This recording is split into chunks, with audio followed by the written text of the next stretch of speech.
Boa noite, meus amigos, entrando no ar mais uma edição do seu Bunker Podcast. Aqui você encontra notícias que a mídia não expõe, reflexões, informações e tudo com a qualidade do Bunker da Cultura, web rádio e TV. Hoje eu vou fazer o podcast aqui em duas partes. A primeira eu vou trazer uma reflexão com relação à tecnologia. Fala-se muito em inteligência artificial, em substituição da mão de obra. Então, primeiro eu vou trazer uma reflexão sobre a inteligência artificial. Depois eu vou trazer algumas notícias e alguns comentários a respeito de algumas notícias recentes que a nossa mídia anti-fake news não exibe. Mas vamos lá. A inteligência artificial é o último prego no caixão de Karl Marx. Karl Marx acreditava que as máquinas acabariam transformando os trabalhadores em algo descartável. No Manifesto Comunista, o Marx e o Engels, eles escreveram que o trabalho industrial já havia reduzido o trabalhador a um mero apêndice da máquina. No Capital, Marx argumentou que o maquinário criaria um permanente exército industrial de reserva, ou também conhecidos como desempregados. À medida que a automação avançasse, os trabalhadores perderiam poder de barganha, enquanto o capital consolidaria o seu controle. O proletariado se tornaria mais pobre e mais desesperado. A partir dessa condição, o Marx acreditava que a revolução inevitavelmente aconteceria. Essa previsão ocupa o centro de toda a estrutura teórica do Karl Marx, mas a história seguiu na direção oposta. Por mais de 2 séculos, a automação não destruiu o valor do trabalho. Ela o multiplicou. As máquinas permitiram que um único trabalhador produzisse muito mais do que trabalhadores de épocas anteriores. Em vez de se tornarem obsoletos, os trabalhadores se tornariam dramaticamente mais produtivos. O resultado foi uma das maiores expansões de prosperidade que o mundo já viu. O padrão de vida aumentou, a produtividade disparou e os trabalhadores não se tornaram apêndices impotentes das máquinas. Eles se tornaram operadores de ferramentas cada vez mais poderosas. Em outras palavras, a previsão do Marx de que a automação degradaria o trabalho já fracassou. Curiosamente, outro economista antecipou algo muito diferente. Quase um século antes de Marx escrever a obra incompleta O Capital, o Adam Smith descreveu como ferramentas e máquinas ampliam o poder produtivo do trabalho. Em A Riqueza das Nações, o Adam Smith explicou que melhorias no maquinário permitem que um único trabalhador realize um trabalho que antes exigia muitos. Seu exemplo mais famoso foi o da fábrica de alfinetes. Um pequeno grupo de trabalhadores, usando ferramentas especializadas, podia produzir milhares de alfinetes por dia. Sem as ferramentas, um trabalhador talvez tivesse dificuldade para produzir algumas dezenas. A máquina não substituiu o trabalhador, ela multiplicou a produção. A história seguiu muito mais um modelo de Smith do que a de Marx. O maquinário industrial, a eletricidade, os computadores, a internet não criaram uma classe trabalhadora permanentemente desempregada. Eles criaram uma classe trabalhadora muito mais produtiva. Cada onda tecnológica ampliou aquilo que os indivíduos eram capazes de produzir. Mas a inteligência artificial introduz algo ainda mais devastador para a teoria de Marx. Ela rompe a sequência da qual todo o seu argumento depende. Marx acreditava que a automação atingiria primeiro a classe trabalhadora. As máquinas substituiriam trabalhadores braçais e operários industriais.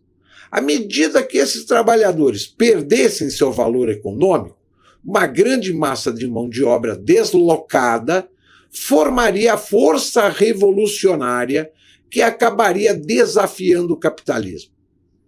Essa ordem dos acontecimentos importa. Na verdade, ela é fundamental. A teoria de Marx depende de o proletariado ser o primeiro grupo deixado de lado pelas máquinas. A inteligência artificial está se desenvolvendo na direção oposta. A inteligência artificial não está substituindo principalmente o trabalho braçal, nem está substituindo trabalhadores de nível mais baixo que executam tarefas rotineiras. As primeiras rupturas estão surgindo nos níveis mais altos da hierarquia. Os sistemas de inteligência artificial estão se tornando cada vez mais capazes de executar trabalhos que antes pertenciam a executivos, estrategistas, consultores, lideranças. Trata-se de funções estruturadas em torno da síntese de informações, formulação de estratégias, elaboração de planos, coordenação de equipes e tomada de decisões de alto nível. Trabalho da classe gerencial e estratégica.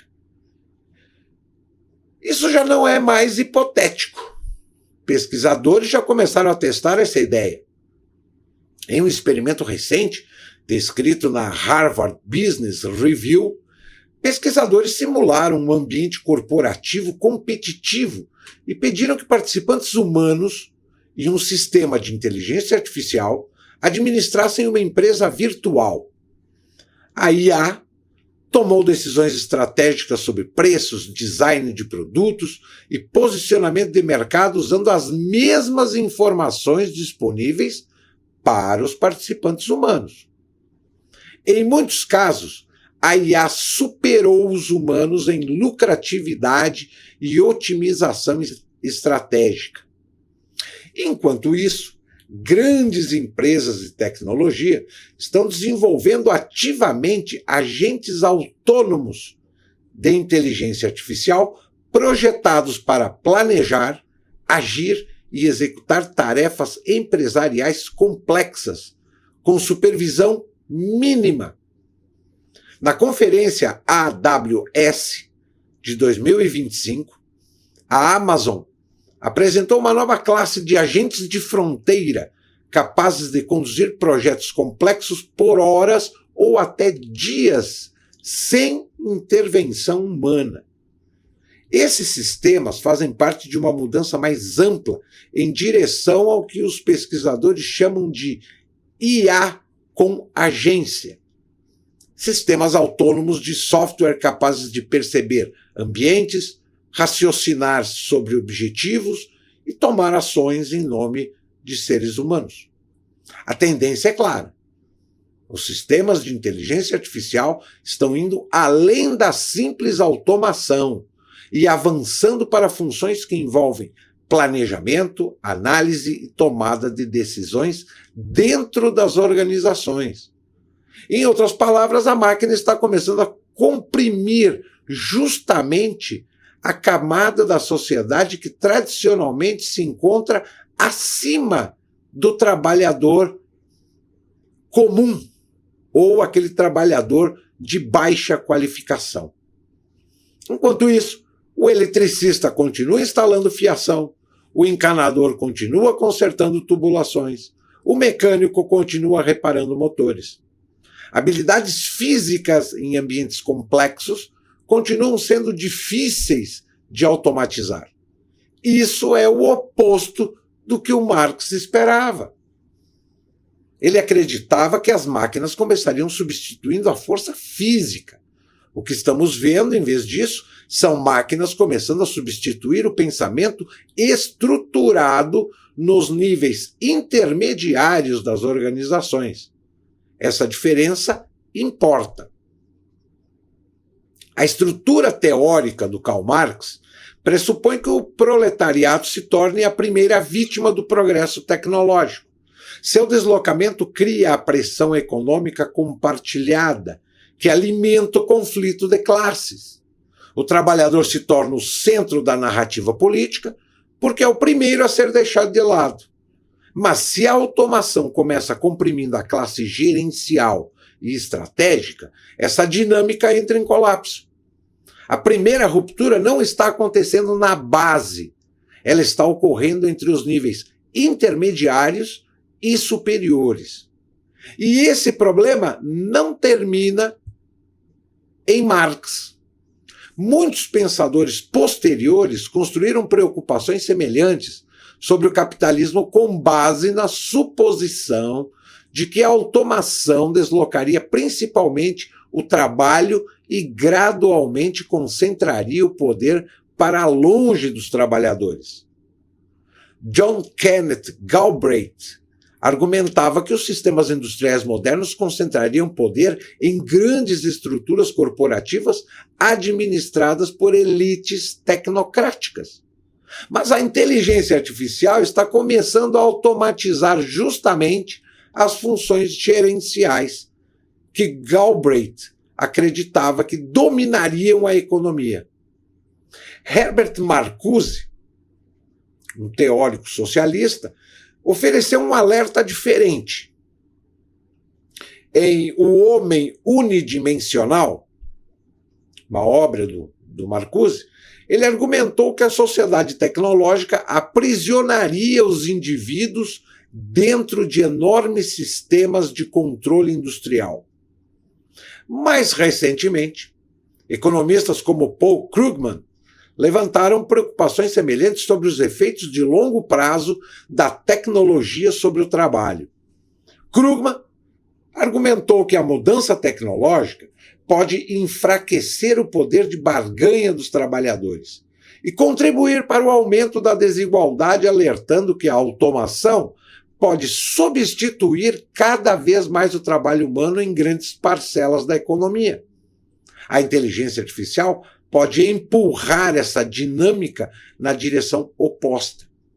Ao reduzir drasticamente o custo de análise, coordenação e produção, a inteligência artificial permite que indivíduos realizem trabalhos que antes exigiam organizações inteiras. Um único empreendedor equipado com ferramentas poderosas de inteligência artificial pode cada vez mais projetar produtos, analisar mercados, escrever softwares e administrar negócios com muito pouca infraestrutura institucional. Em vez de aprisionar indivíduos dentro de grandes sistemas, a IA pode permitir que muito mais pessoas construam os seus próprios negócios. Ao longo desses diferentes pensadores, uma suposição permaneceu notavelmente consistente. A automação deveria ameaçar primeiro os trabalhadores. A inteligência artificial complica essa crença. A primeira ruptura significativa não está surgindo onde Karl Marx e muitos de seus descendentes esperavam.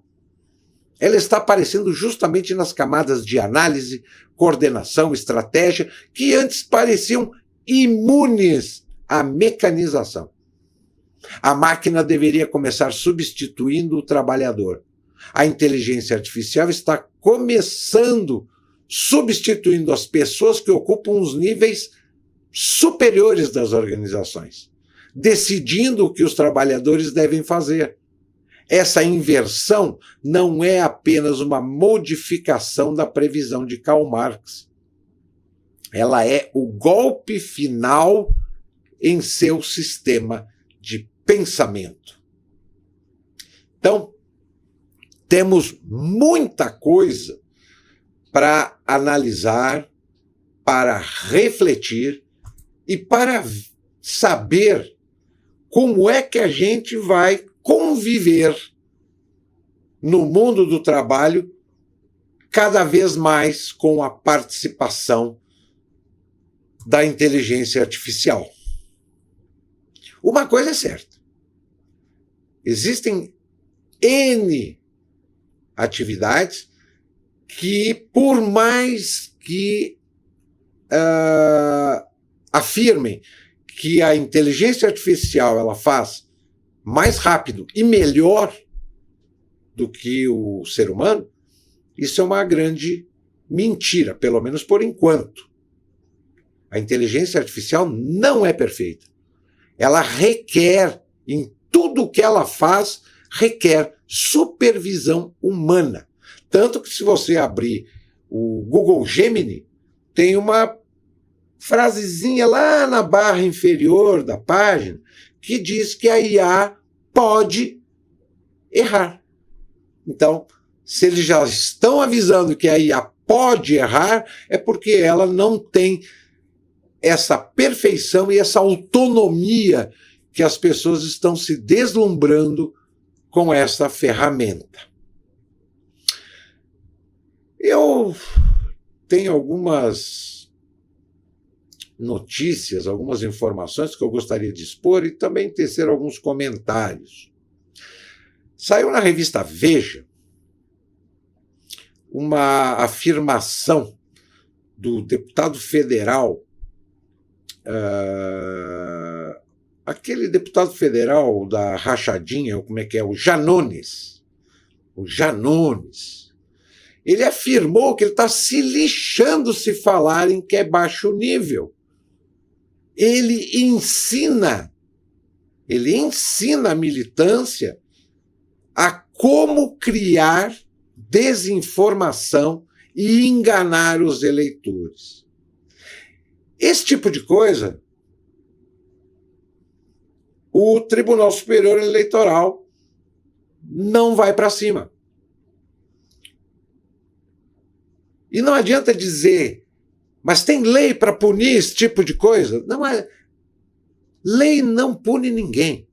Se a lei não for fiscalizada, aplicada, fiscalizada, ela é mais uma frase bonita no papel.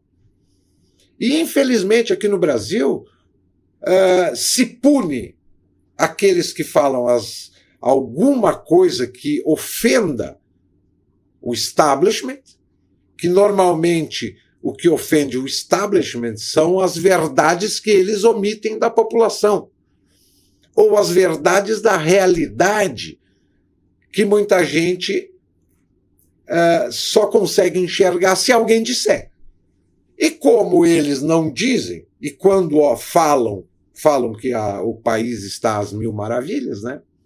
Então, a lei, as punições, elas só recaem sobre aqueles que ainda prezam pela verdade e tentam combater esse tipo de prática, de atitude, e principalmente de político, né?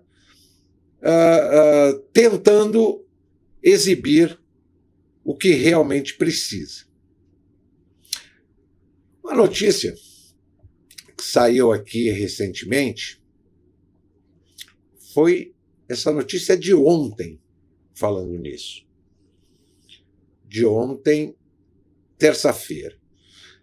Diz a notícia o seguinte: a última aldeia totalmente cristã da Palestina, na cidade de Taibé, que tem sido habitada há mais de 5.000 anos, foi incendiada pelos colonos judeus sionistas, que atearam fogo aos campos, às plantações, e lançaram coquetéis Molotov contra as casas. Enquanto tentam fazer passar que o sionismo judaico é amigo dos cristãos, né? A realidade é que são supremacistas que odeiam todos os que não sejam eles próprios, e incendeiam casas todos os dias na Cisjordânia, aonde existe cristão ao redor de Israel. Eles estão tomando as terras, expulsando as pessoas e queimando tudo, praticando a política da terra arrasada para tomar conta do território. Esse tipo de notícia não aparece na grande mídia, não é interessante, tá? Porque é bacana, eu acho engraçado, as pessoas elas elegem bandeiras, elas depositam apoio, elas acreditam na crença, na cultura, na religiosidade de um determinado país de forma cega, de forma totalmente cega. Porque essa turma que está invadindo a Cisjordânia, expulsando colonos, cristãos, palestinos cristãos, para tomar as terras deles, é o tipo de nação, de população que merece algum tipo de apoio? A não ser que o apoio seja referente a determinados setores daquele país, né? Não é um apoio 100%. Se é que essas pessoas que apoiam, né, evangélicos, os pseudo-direitistas, os bolsomínios aí que vivem com a bandeirinha de Israel na mão, eu acredito que é impossível alguém apoiar um país que pratica esse tipo de coisa. Mas, vamos lá, né? Vamos adiante, vamos ver até onde vai esse movimento sionista aí, ou se em algum momento vão puxar o freio deles. Uma outra notícia também relativa a um país em guerra é sobre a Ucrânia. Fazem 4 anos que a Rússia está lá brigando com a Ucrânia, todo mundo olhando para a Rússia como se eles fossem os vilões da história, coitadinho dos ucranianos, deixem eles quietos lá. Só que muito antes da Rússia começar a invadir alguns territórios de fronteira, bombardear a Ucrânia, etc., etc., pouca gente ou ninguém ficou sabendo que aqueles territórios que a Rússia tomou nas fronteiras eram povoados por russos e não por ucranianos. E os ucranianos estavam literalmente massacrando essa população russa em território ucraniano, vivendo em território ucraniano, porém de nacionalidade russa. Da mesma forma como aconteceu na Segunda Guerra Mundial, quando a Alemanha invadiu a Polônia para defender alemães que residiam na Polônia e que estavam sendo massacrados, roubados e até mortos por cidadãos poloneses. Mas agora, depois de 4 anos de guerra, vem um general americano, o general Michael Flynn, e solta a seguinte pergunta no ar: por que a Ucrânia é tão importante? Por que o mundo inteiro, bem ou mal, pouco ou muito, observa esse conflito? Porque a Ucrânia, isso o próprio general Michael Flynn afirma, a Ucrânia é um centro de tráfico de seres humanos, de mulheres e de órgãos humanos. É um centro de tráfico de crianças que abastece as redes de pedófilos na Europa e nos Estados Unidos. É um centro de tráfico de drogas e também um centro de comércio internacional de armas. Ou seja, tudo que não presta em termos de máfia, de tráfico, ele tem como o ponto central da distribuição do produto a Ucrânia. E a Rússia, além de defender os seus nacionais que vivem nas regiões de fronteira da Ucrânia, ela também está combatendo exatamente esse tipo de atuação que a Ucrânia promove há décadas e pouca gente sabe. Tráfico humano, tráfico de drogas, tráfico de crianças, tráfico de mulheres. Só que as notícias elas chegam extremamente interpretadas, com uma série de informações omitidas, né? Mas devagarinho, com calma. Tem gente que está botando a carinha na internet e expondo a verdade dos fatos. Nós temos um outro fato que chocou e continua chocando a população da Grã-Bretanha.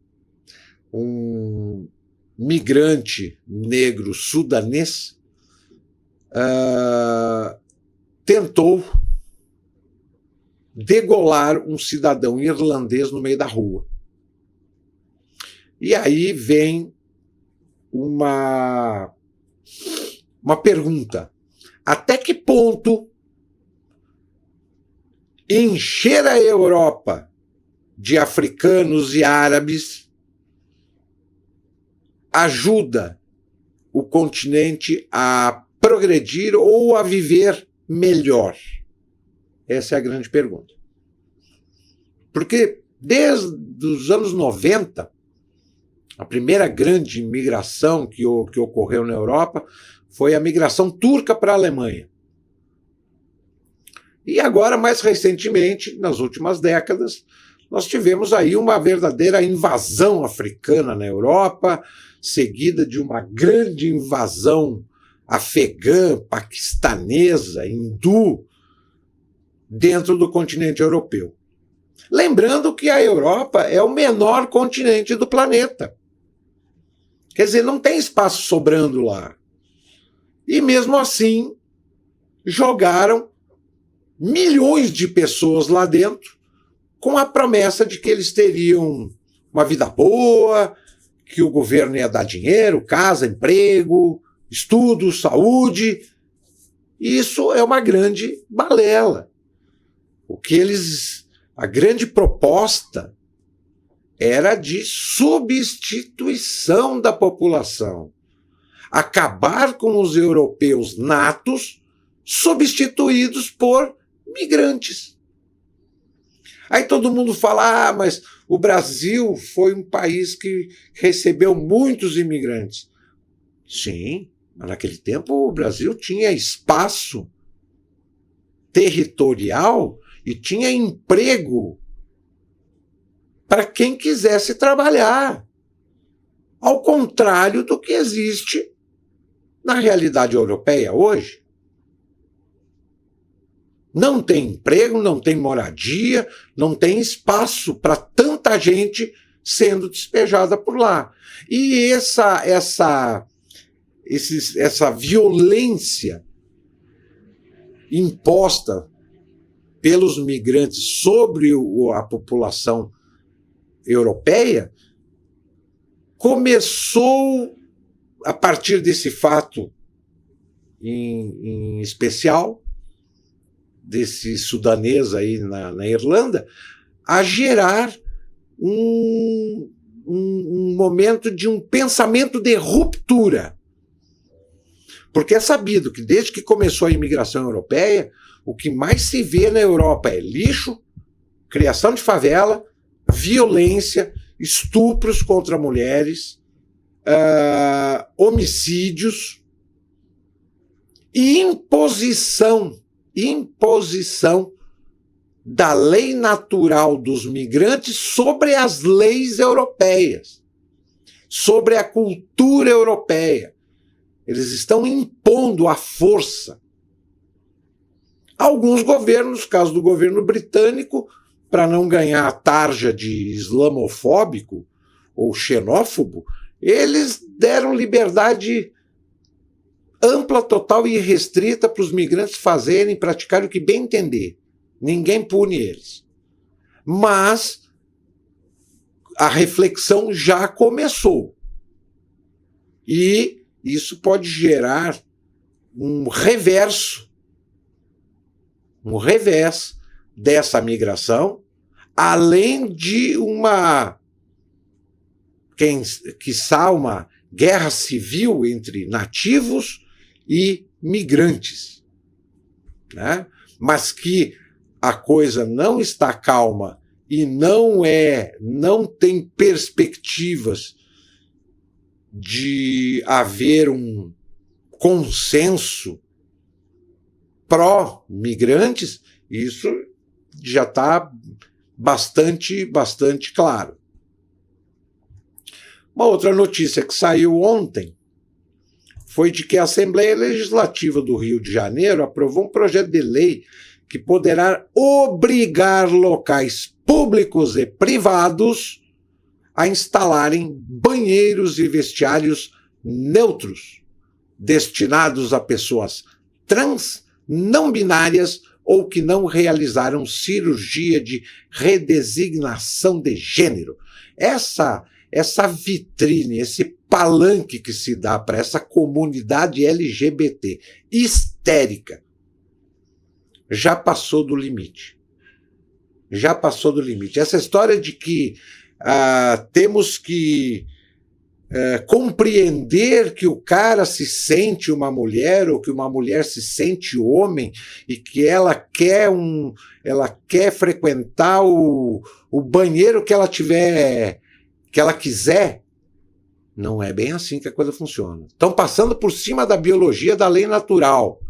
Agora eu pergunto, quem é essa comunidade que se diz minoria, mas está espalhada no planeta inteiro, acha que é para passar por cima da lei natural, dos costumes, da cultura milenar? Quem eles pensam que são? E não existe maneira de se conviver com essa comunidade no momento em que eles tentam impor a vontade deles sobre as demais. Se eles tentam impor o que eles pensam sobre os demais, eles estão querendo diálogo para conviver bem? Ou eles estão esperando que as pessoas sejam tão radicais quanto eles e imponham a sua cultura sobre o tal pensamento progressista da comunidade LGBT? Quer dizer, eu não consigo entender até que ponto a modernidade ou a transformação da sociedade ela está sendo positiva. A comunidade LGBT diz que quer transformar o planeta. Tanto que a Erika Hilton já está se pré-candidatando a presidente do Brasil para 2030. Agora, me mostra o que eles fizeram de interessante para todos, e não só para o grupelho deles. Transformação para alguns, para os demais apenas imposição. Saiu também o pré-candidato do Partido Liberal, o deputado federal Luciano Zucco, que se diz um direitista, conservador, bolsonarista. Ele, quando era da polícia, quando ele foi da polícia, se é que ele foi da polícia, eu acho que ele era um policial, sim. Ele foi segurança. Ele foi segurança da Dilma. Ele trabalhou no Gabinete de Segurança Institucional da Presidência, tanto no governo Lula quanto no governo Dilma, entre 2010 e 2016. Naquela época ele nem sonhava em ser deputado federal anti-PT. Ele estava lá cumprindo ordem e garantindo o dele.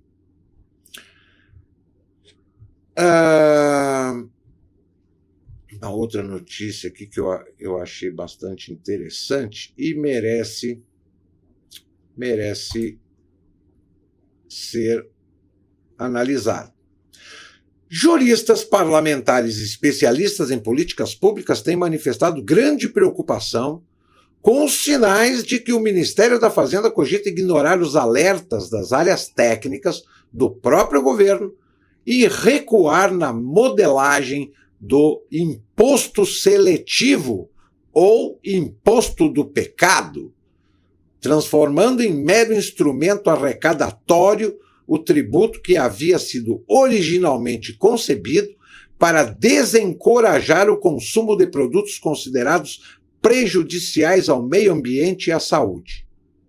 Bom, o tal do imposto do pecado que o governo quer implantar e vai aumentar o imposto do cigarro, do refrigerante, da bebida alcoólica, do carro, do avião, do barco, do minério de ferro, da extração de petróleo, da gasolina. Essa história de taxar para desencorajar o consumo, isso aí é desculpa para boi dormir. Eles querem dinheiro. O Estado nunca está satisfeito com aquilo que arrecada. Nós estamos aí há meses com recordes de arrecadação e não há dinheiro que chega para pagar as contas dessa turma. O déficit só aumenta. O déficit aumenta muito mais do que a arrecadação, que já é recorde. Ou seja, não tem dinheiro que chega para essa gente. O problema deles não é desencorajar, pensando no meio ambiente, na saúde. Vamos lá. Eles querem colocar o imposto do pecado sobre a Coca-Cola, refrigerante, dizendo que o SUS gasta 3 bilhões por ano para tratar doenças ocasionadas pelo consumo de refrigerante. Só que eles falam, mas não mostram provas nenhuma das suas afirmações. Quem comprar carro com motor a combustão vai ter uma taxação, o imposto do pecado vai cair pesado em quem comprar carro com motor a combustão. Ok? Só que o nosso carro a combustão é o que menos polui no planeta, de tanto álcool que tem na nossa gasolina. Ah, mas aquele que comprar um carro elétrico ou híbrido, o imposto do pecado vai ser quase nada. Quase nada, porque ele é elétrico, ele é energia verde. Sim, energia verde. Mas o governo já vai aumentar em 35% o imposto sobre o carro híbrido e elétrico. Ou seja, o governo nunca perde. Ele sempre vai arrumar uma forma de arrancar dinheiro do bolso do contribuinte. E o pior de tudo é que não é para dar retorno para o contribuinte. É para manter essa máquina draconiana, enorme, gigantesca, para meia dúzia de pseudo-poderosos viverem como semideuses. Ali na esplanada ninguém se preocupa com inflação, com preço, com escassez, com coisa nenhuma. A única preocupação deles é ter dinheiro em caixa para gastar. E quando a coisa começa a diminuir, aonde é que nós vamos meter um imposto para suprir a escassez de dinheiro do nosso caixa? Porque nós não podemos parar de gastar. Essa é a mentalidade do Estado brasileiro. E que não é muito diferente do que se passou no governo anterior do Bolsonaro, porque o Bolsonaro, a primeira coisa que ele fez como presidente foi gastar 300 milhões em carro blindado, aumentar a segurança, melhorar o armamento da segurança presidencial. Quer dizer, é pouca gente pensando em si ou para um grupo e muita gente pagando os pecados para sustentar esse pequeno grupo que se acha acima do bem e do mal. Eu acho que eu já dei bastante notícia ruim por hoje, então eu vou ficando por aqui. O Bunker Podcast volta na próxima quarta, esperando que na próxima semana eu tenha alguma informação, alguma notícia um pouco mais light ou mais positiva para os nossos ouvintes. Vocês continuam na programação do Bunker da Cultura Web Rádio, 24 horas no ar, e eu retorno na próxima quarta-feira com muito mais. Uma boa noite a todos e até lá!